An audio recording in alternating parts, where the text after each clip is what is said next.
Mis hermanos, Dios les bendiga. Bienvenidos a este su canal Desafío Moria. Y hoy vamos a meditar en las Sagradas Escrituras.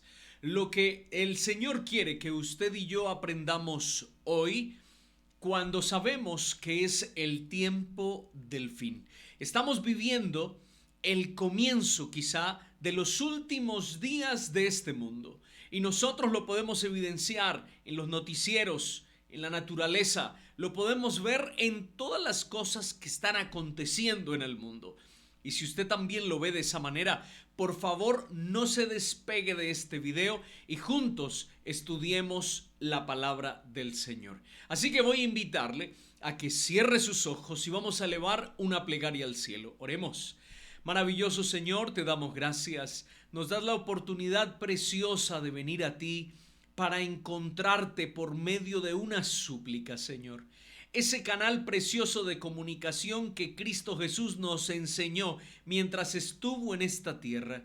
Cuando oréis, háganlo así, Padre nuestro que estás en los cielos. Por eso, Señor, venimos a ti, sabiendo que somos nada, apenas barro, criaturas hechas por tu mano.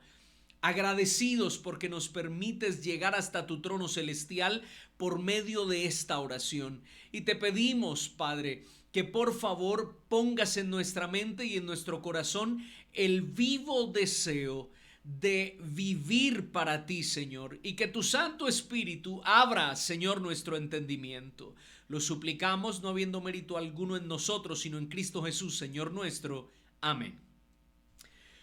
Muy bien, mis hermanos, qué alegría es podernos encontrar y vamos a comenzar con nuestra temática, que la verdad es bien importante que nosotros tengamos todos estos temas claros, ya que los acontecimientos no dan tregua, sino que vamos paso a paso en el cumplimiento de la palabra del Señor. Muy bien, hay una canción preciosa que canta es un pastor evangélico, pero también es cantante. Se llama Marcos Vidal. Precisamente allí tenemos su fotografía. Y la canción comienza expresando los siguientes versos que me parecen hermosos para la temática de hoy y que podamos analizarlo juntos. Comienza así. La canción se llama Cristianos y dice: antes les llamaban nazarenos, después cristianos. Hoy no saben ya cómo llamar a cada grupo de tantos. Y saben, es real esta inspiración, es real. Antes eran llamados nazarenos, después fueron llamados cristianos. Hoy hay tantos grupos que realmente no se sabe cómo llamarse. Sin embargo, la gran mayoría entran dentro de ese gran paquete llamado cristianos. Pero ¿por qué nos llamamos cristianos? Porque somos seguidores de Cristo Jesús. Y no solamente seguidores, sino que también nosotros queremos ser discípulos. Avanzamos hacia Él, creemos en sus palabras, creemos en todo lo que Él nos ha dicho. Es una gran responsabilidad ser cristiano, porque mi vida debe reflejar esa palabra que llevo. Ya no es mi nombre el que me representa, ya es Cristo a quien yo represento. Y por esa razón, pues especialmente y mucho más en este tiempo del fin, definitivamente debe haber una gran diferencia entre el que es cristiano y el que no lo es. Esta canción fue escrita hace muchos años, pero es una realidad. Hay tantos grupos hoy que se hacen llamar cristianos que ya no saben, ¿no? Antes al mirarles se decían, ved cómo se aman. Hoy al contemplarles se repiten, ved cómo se separan, dicen los siguientes versos. Antes había una unión especial, antes había una preocupación preciosa de los unos por los otros en todos los aspectos de su vida cotidiana. Pero hoy somos tan ajenos. Hoy vamos a la misma congregación religiosa, pero al mismo tiempo somos tan individuales. Tú te preocupas por lo tuyo que yo me preocupo por lo mío. tú estás en necesidad, pero yo también tengo necesidad. Y parece ser que creemos en el mismo Dios, pero no actuamos como actuó el Hijo de Dios por los que estaban cerca suyo, por los que eran su familia y por los que no. Cuando a Jesús le preguntaron quiénes eran sus hermanos, él dijo: estos son mis hermanos, esta es mi familia. Los que están aquí conmigo, estos son mi familia. Y si esos que están cerca de nosotros son nuestra familia, bueno, ¿no debieran ser nuestra prioridad? Qué difícil es, ¿verdad? Qué difícil. Pero miren lo que sigue diciendo los versos. ¿Quién sabrá quién de ellos tiene la verdad? Y me voy a quedar en esta pregunta un momentico. Porque cuando nosotros vamos a la Biblia y cuando nosotros vamos al Evangelio, siempre, bueno, aquí está la Biblia, ¿no? Esta es la palabra de Dios. Y todos decimos por medio de la palabra de Dios que aquí está la verdad de salvación. Pero cuando hablamos de religiones, pues todas dicen: yo tengo la verdad, yo tengo la verdad, yo tengo la verdad. Y todas hablan de una gran verdad. Bueno, pues la Biblia declara, el mismo Cristo declara en ella: yo soy el camino, la verdad y la vida. Así que el que tiene a Cristo tiene la verdad. Sin embargo, cuando nosotros hablamos de verdad en el ámbito religioso, realmente nosotros nos enfocamos en las creencias o en las doctrinas que tiene una congregación religiosa. Y sobre eso basamos si tiene o no tiene la verdad. ¿Quién tiene la verdad? ¿Quién dice la verdad? Bueno, independientemente de la religión a la cual tú pertenezcas, la verdad no es el nombre de una religión. La verdad está aquí. La verdad es la Sagrada Escritura. Basta con abrirla y hacer lo que ella declara y lo que ella demanda para nuestra salvación. Así que está aquí nuestra gran salvación.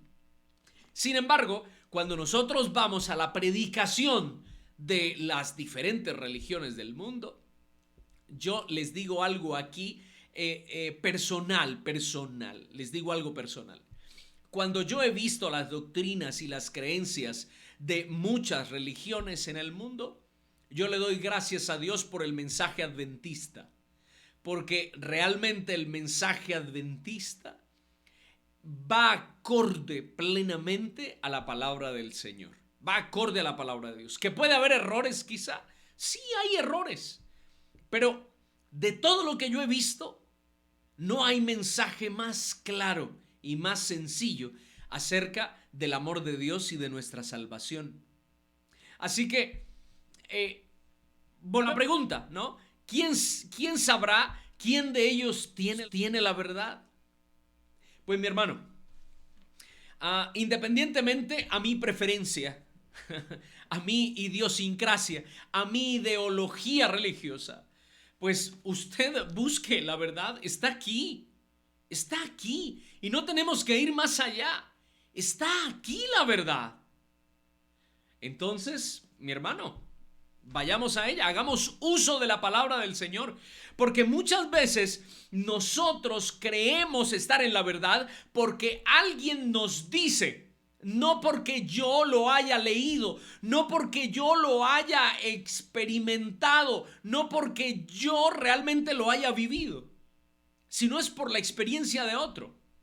Bueno, entonces allí nos queda este cuestionamiento para que juntos lo estudiemos. Pero los versos siguen diciendo: ¿cómo ha conseguido el enemigo robarnos el terreno? Hemos comenzado a hacer murallas olvidando lo primero. Esta es la forma como Satanás definitivamente ha hecho mella, ha causado un gran dolor, especialmente en el cristianismo, ha hecho un hueco, ¿no? ¿Por qué? Porque él fácilmente confunde la verdad con la mentira, la adopta, la mezcla y la presenta de tal manera que ustedes y yo pues caemos en muchos errores. ¿Cómo ha conseguido el enemigo robarnos el terreno? Hemos comenzado a hacer murallas, olvidando lo primero. Hemos cargado el evangelio de tantas cosas que hemos hecho murallas impenetrables para que otros puedan creer y puedan aceptar a Cristo Jesús como su Salvador personal. No debemos hacer murallas, debemos hacer puentes. Cuando yo pienso de esta manera y cuando veo la letra de esta canción de esta manera expresada, tan bonita, tan clara, tan inspirada, estoy seguro, por el cielo, bueno, pues pienso también en el apóstol Pablo, especialmente cuando él nos lanza una pregunta. ¿Dios ha desechado a su pueblo? Y es la pregunta que hoy vamos a responder. ¿Dios ha desechado a su pueblo? Y de repente usted se dice, wow, pero qué cantidad de líderes hay en esa imagen, ¿no? Está el Papa, están líderes de religiones del mundo. Bueno, ¿ellos son el pueblo de Dios? No olvidemos algo. Y es que cuando Cristo vino a esta tierra, Cristo vino a traer salvación al pueblo de Dios. Era el pueblo de Israel. Venía a traer salvación a ese pueblo, a cumplir la promesa. Pero la escritura declara, a los suyos vino, pero los suyos no le recibieron. Los suyos no le conocieron.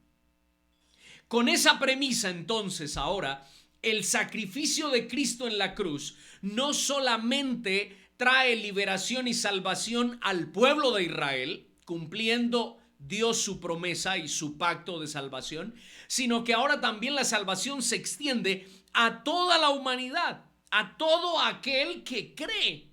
Entonces viene el gran evangelista, el apóstol Pablo, a predicar el evangelio a los gentiles. Ya no viene a los judíos, aunque él también lo hizo, predicó a los judíos, sino que también ahora viene a los que no son judíos. Va y predica el evangelio con fuerza, con ahínco, porque la salvación ahora es para toda la humanidad, para todo aquel que cree. Y estos están en esta fotografía, son líderes religiosos, representan una religión. Pero, ¿saben qué? Puede que representen una religión, pero ¿están representando fielmente la palabra de Dios?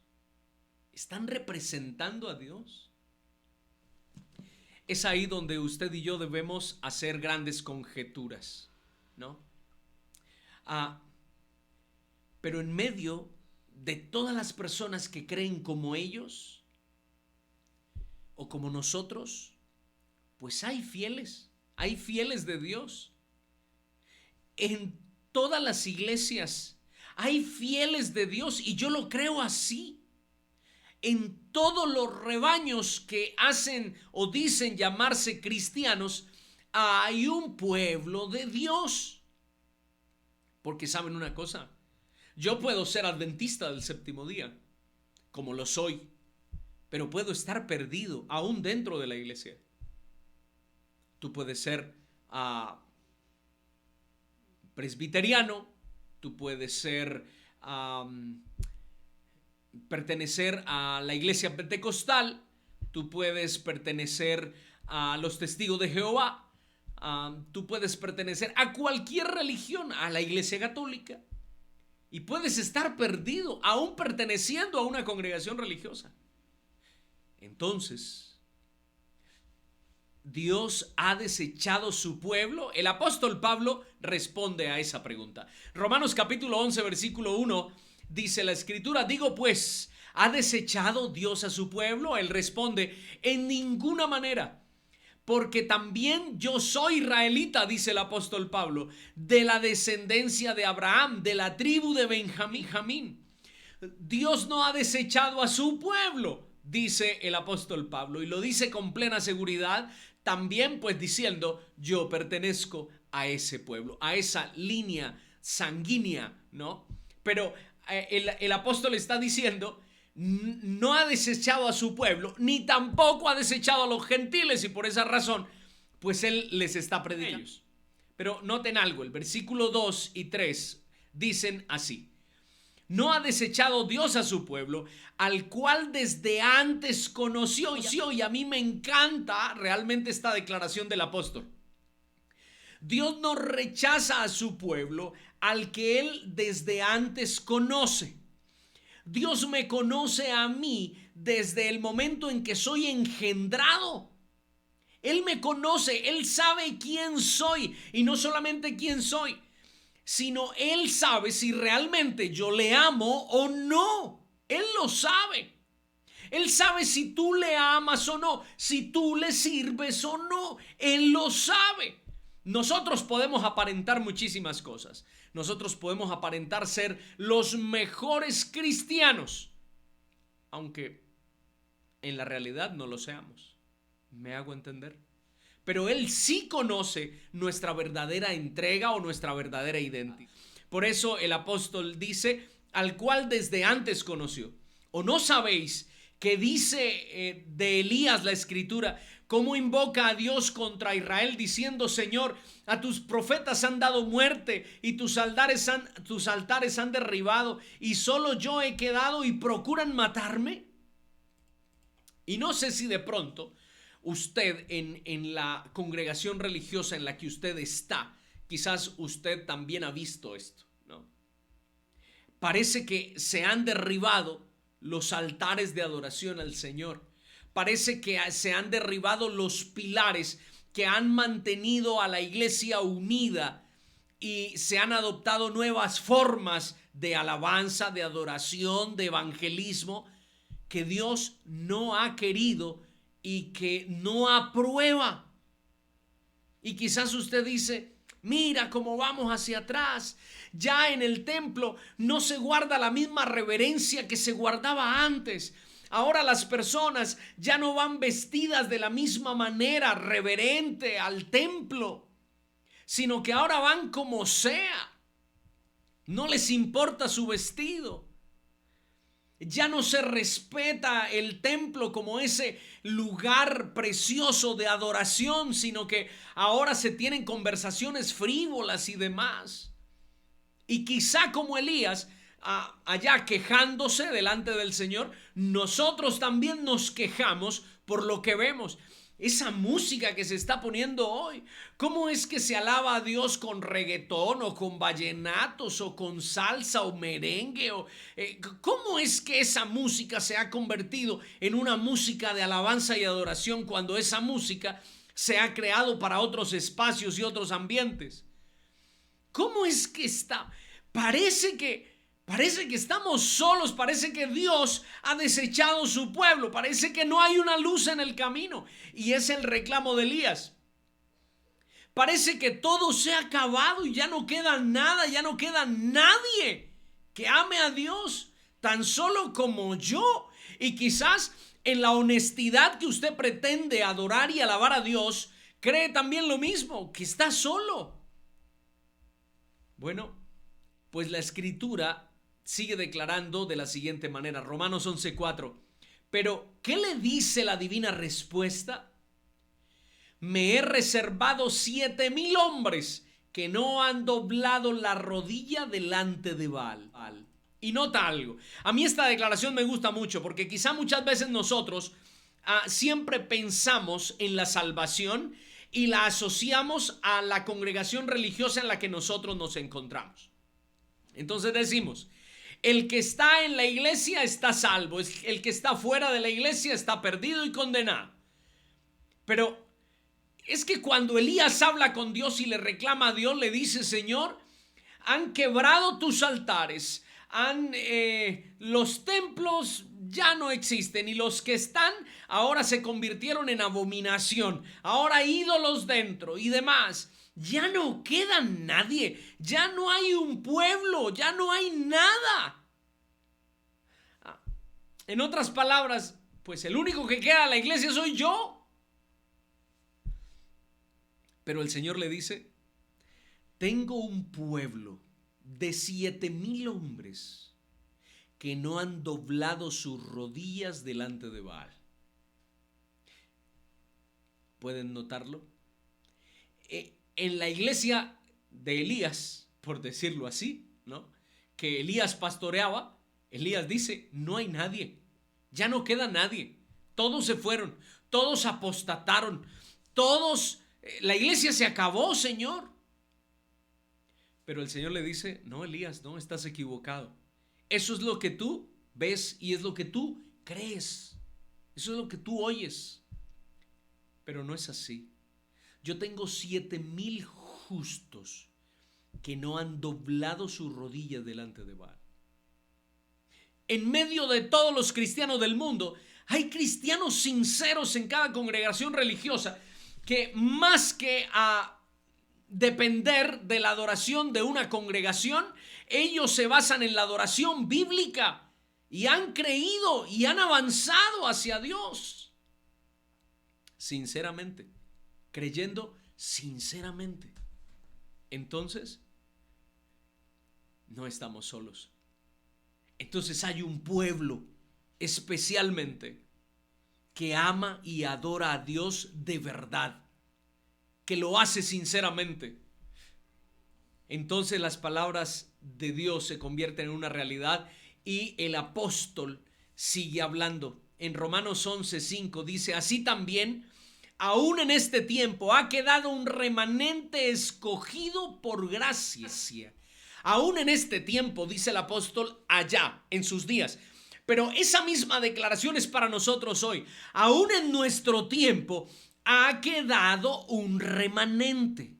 ¿Y qué es un remanente? Es una parte pequeña de algo más grande.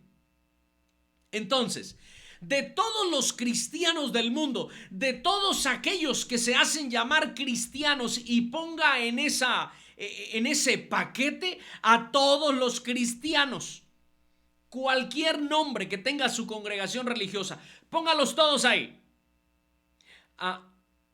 Hay un remanente. De todos ellos hay un grupo que verdaderamente hace la voluntad de Dios. Hay uno que cree conforme al Señor. Hay uno que llama la atención de aquel que hace lo que es incorrecto.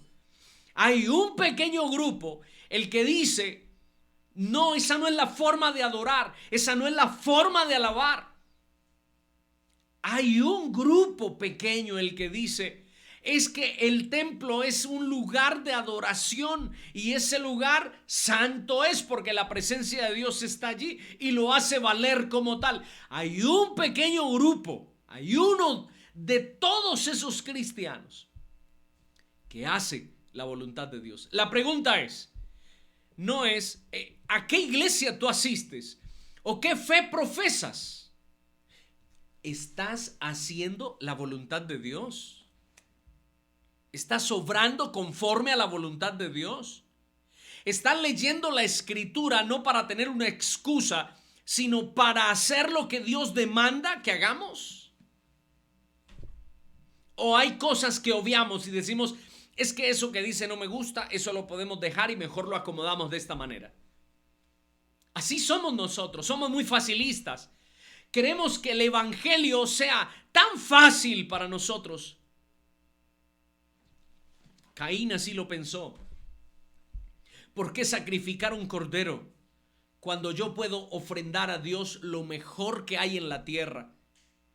Y Caín llevó lo mejor de la tierra, lo mejor de los frutos de la tierra para ofrecérselos al Señor. Pero no era lo que Dios le había pedido.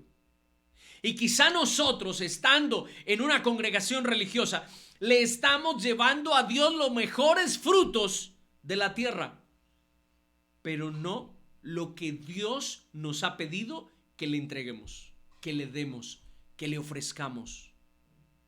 Eso debe quedar en nuestro pensamiento. Pero el texto bíblico sigue hablando de la siguiente manera, esta vez en Apocalipsis 12:17.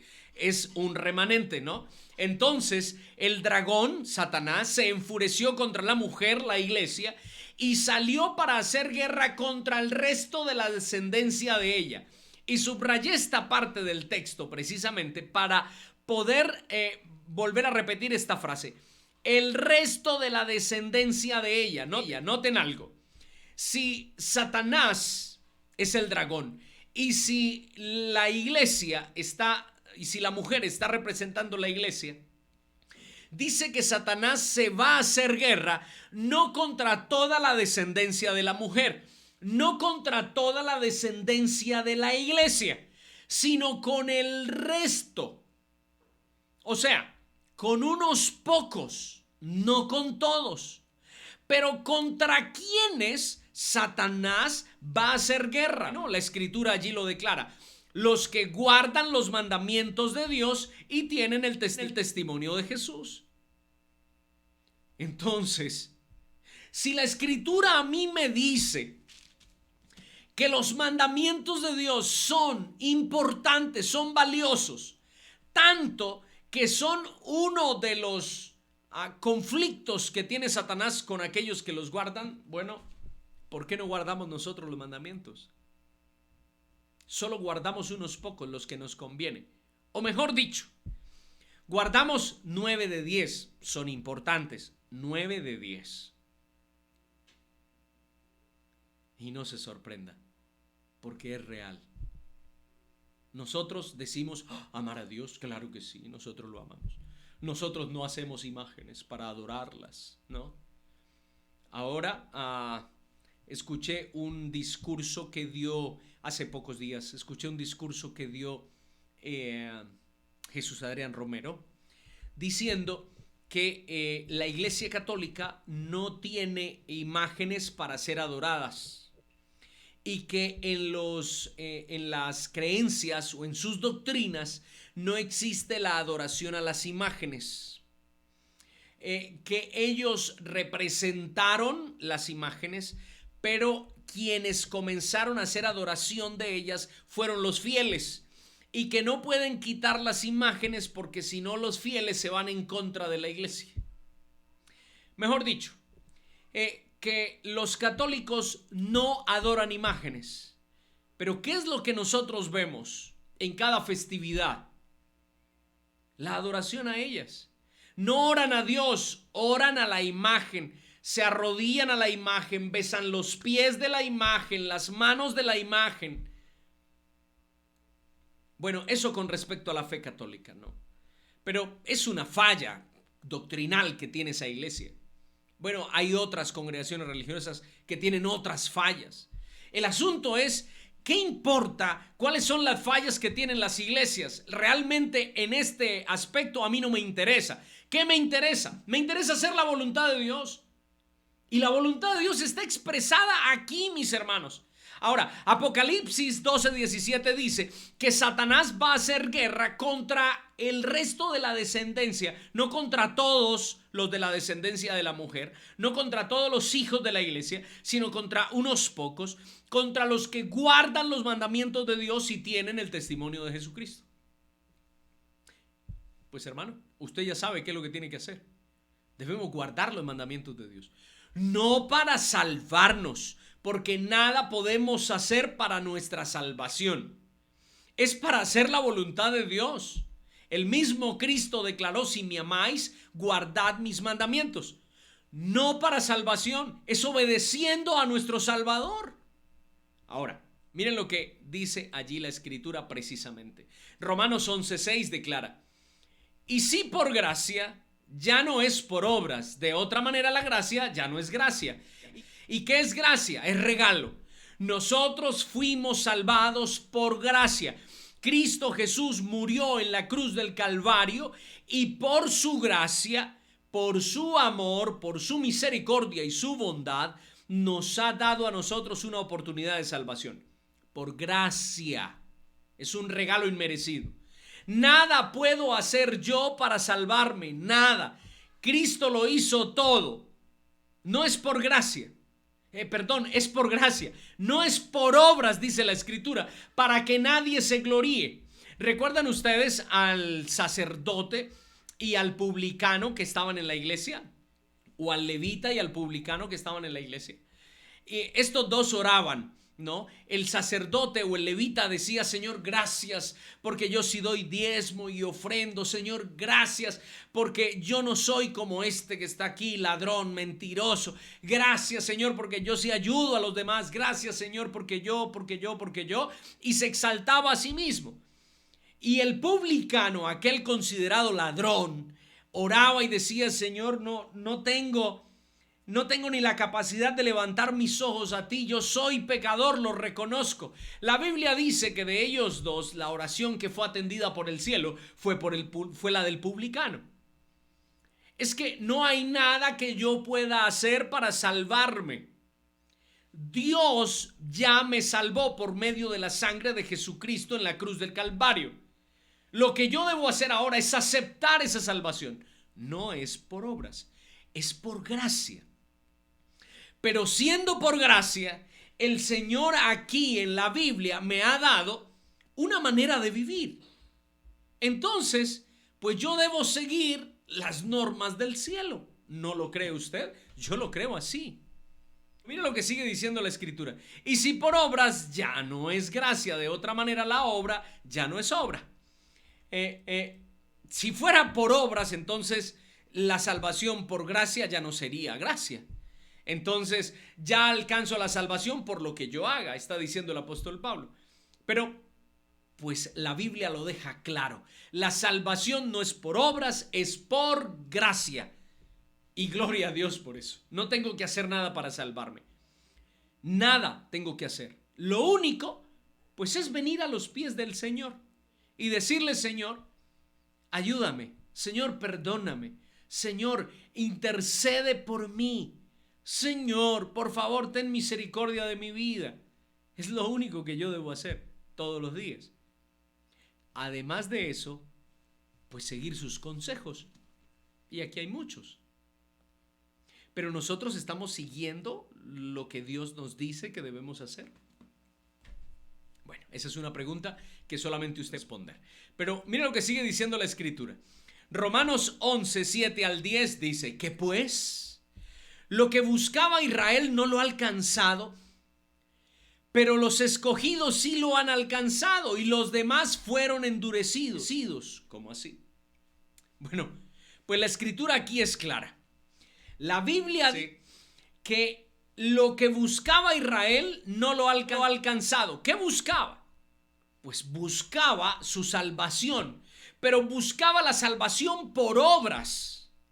Por eso los fariseos ponían una y otra carga más sobre los fieles para decir que ellos eran perfectos, que ellos sí podían ser salvos, pero que los demás no. Ahora, como ellos no alcanzaron la salvación por obras, la Escritura dice aquí: no lo han alcanzado, pero los escogidos sí. ¿Y quiénes son los escogidos? Pues mis hermanos, ustedes y yo, todo el mundo ha sido escogido para salvación. Porque de tal manera amó Dios al mundo que dio a su Hijo único, Juan 3:16, para que todo aquel que crea en Él no se pierda, mas tenga vida eterna. Entonces todos somos elegidos. Pero si todos somos elegidos, ¿quiénes serán los salvos? Bueno, pues aquellos que hacen la voluntad de Dios.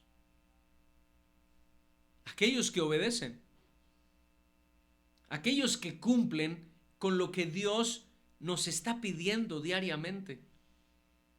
Ama a Dios, ama a tu prójimo, respeta a tus padres, guarda el sábado, no robes, no mates. Sigue los consejos de Dios y encontrarás salvación. Eso dice la Escritura. Pero mira lo que sigue diciendo ahora el versículo 8. Estamos en Romanos 11. Romanos 11, versículo 8. Como está escrito: Dios le dio espíritu de estupor, ojos con que no vean y oídos con que no oigan hasta el día de hoy. Pero ¿cómo así? Bueno, estas palabras no son para los escogidos. Estas palabras son para aquellos que aún sabiendo, aún conociendo que existe Dios, pues no han querido escuchar. Más bien, han dado la espalda y se han ido lejos de Dios, tras sus pensamientos, tras sus placeres, tras su conocimiento. Estas palabras son para ellos. Su corazón, dice, Dios les dio un espíritu de estupor, ojos que no ven y oídos que no oyen. No es porque Dios los haya cegado y no es porque Dios les haya quitado su audición. Es porque ellos ya no quieren escuchar la voz de Dios, y como no quieren que Dios esté ahí, Dios tiene que apartarse. Así que siguen su propio pensamiento, y el pensamiento del hombre es de continuo al mal, dice la Escritura. Mire lo que sigue diciendo ahora el versículo 9. Y David dice: se ha vuelto su convite en trampa y en red, en tropezadero y en retribución. Se han oscurecido sus ojos para que no vean, y agóbiales la espalda para siempre, dice el versículo 9. Pues estas declaraciones las hace el apóstol Pablo, trayendo a colación ya lo mencionado por Salomón, y está diciendo, bueno, hay dos grupos: los que son escogidos y elegidos y los que no. En medio de todos los cristianos del mundo hay un remanente. Dios tiene un remanente. Personas que no se han ido tras los pilares de las iglesias, sino que han permanecido fieles a su palabra.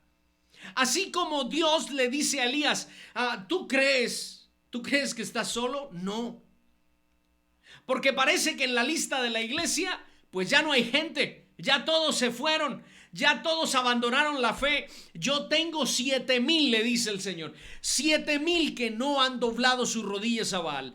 Yo tengo un grupo, tengo un remanente. Ahora el Señor nos dice hoy: tengo un remanente que llama al pecado por su nombre, tengo un remanente que me representa, tengo un remanente que me adora verdaderamente, tengo un remanente que me alaba verdaderamente. Tengo un remanente que sigue mis pasos. Tengo un remanente que no solamente asiste a la iglesia, sino que realmente viven agradándome. La pregunta es: ¿tú y yo estamos dentro de ese remanente o estamos dentro de aquel grupo que aunque tienen ojos no pueden ver y aunque tienen oídos no pueden escuchar? Pues mis hermanos, yo quiero estar dentro de ese grupo pequeño que aunque lucha con las fuerzas de Satanás, es el remanente de Dios, que guarda los mandamientos de Dios y también tiene la fe de Jesús o el testimonio de Jesús. Si ese es tu deseo, pues mi hermano, voy a invitarte a que cierres tus ojos y a elevar una plegaria al cielo. Oremos. Maravilloso Señor, te damos gracias porque nos regalas tu palabra viva y eficaz, Señor. Hay tantos cristianos en el mundo, hay tantas religiones en el mundo, Señor, pero hay un pueblo que verdaderamente te representa. Ayúdame, Señor, ayúdanos, Señor, a ser parte de ese remanente, de ese pequeño pueblo que hace tu voluntad, que llama al pecado por su nombre, que insta a los demás a creer, a confiar y a esperar en tus promesas, que no quiere que el mensaje del evangelio se mezcle con las mentiras de Satanás. Ayúdanos, Señor, a ser fieles a ti, a no doblar nuestras rodillas, sino solamente a ti, a nada más y a nadie más. Que nuestro corazón se inspire, Señor, en el sacrificio de Cristo y que por su sangre, gratuitamente, podamos acceder al reino de los cielos. Es nuestra súplica, Señor, que hacemos, no habiendo mérito alguno en nosotros, sino en Cristo Jesús, Señor nuestro. Amén. Mis hermanos, Dios les bendiga. Nos vemos en un próximo video.